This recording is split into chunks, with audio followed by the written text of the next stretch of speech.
Good day. I have a series of prayers that I wrote on Friday. And I'll just talk a little bit about why I believe prayer is so essential at this time. For me, there are many things that I care about and many things that I don't necessarily currently have power to change in a forceful, kind of concrete way. In fact, many of the things that I want to change are enwrapped within the life way that I live as a modern American human.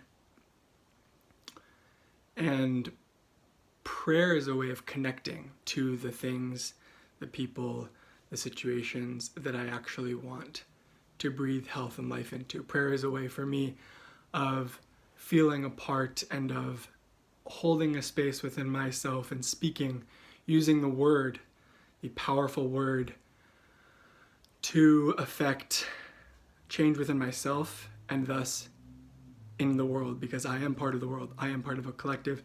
I am part of a field of humans and plants and animals and bacteria and fungi and spirit, matter and soul that ripples with each action.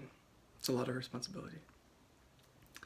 When you really remember our power, the power of the word. So that is why prayer is so important to me.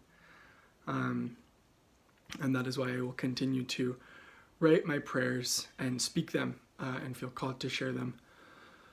And that's what I'm doing right now. So this is just prayers that I wrote channeled from the heart. So what I do with this practice is sit, usually take a couple breaths, nothing fancy, and just feel into my heart and see what arises. What arises and where the prayers take me are usually very surprising and somewhat random and nonlinear and beautiful. It's not necessarily visual, but a welling up of a desire to hold space and to write. And that is what these Friday prayers are. And so this is on my Medium. And you can check it out if you want to read the words, but I will just speak them right now into this shaky old iPhone camera on this Sunday in March, so close to the equinox. I hope you're well.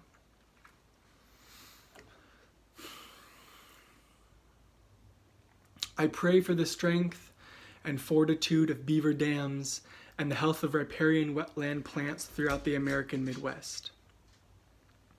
I pray for the dignity and thriving fields and families of farmers in India. I pray for the continued strength to face, dance with, and transform my insecurities, my comparison, denigration, mechanization, my scarcity responses, and allow them to melt as the snow outside in springtime, watering the new young leaves unfurling, the rhizomes moving life force energy up into the sun of a new season.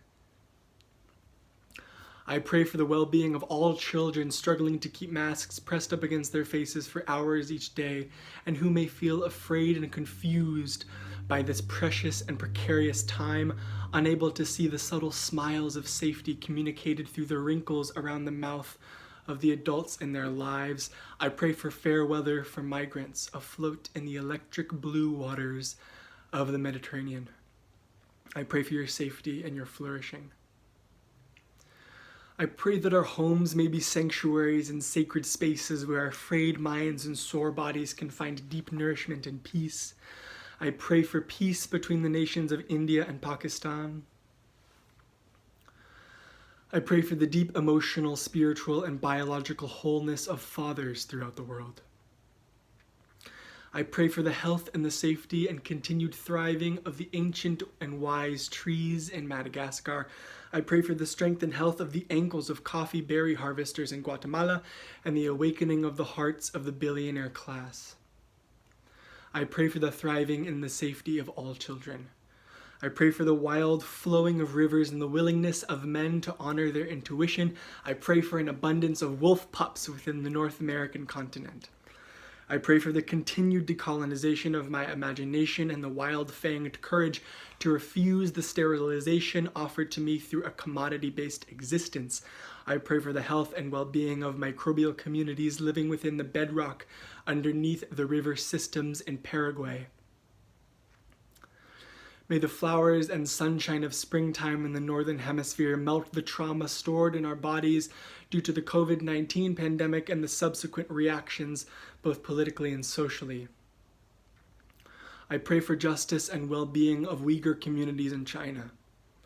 I pray for an end to all genocide worldwide.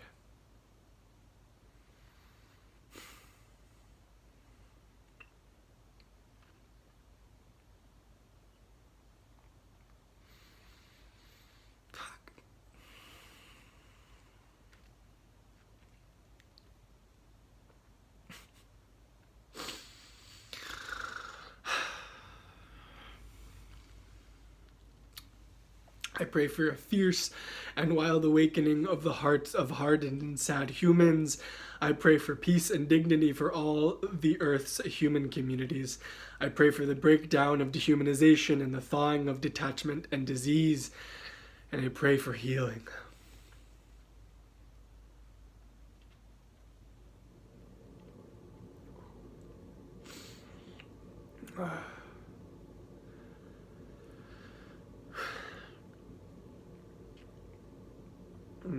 So thank you for going on that little journey with me. I pray that you, whoever you are feeling good and feeling safe, feeling held within this earth and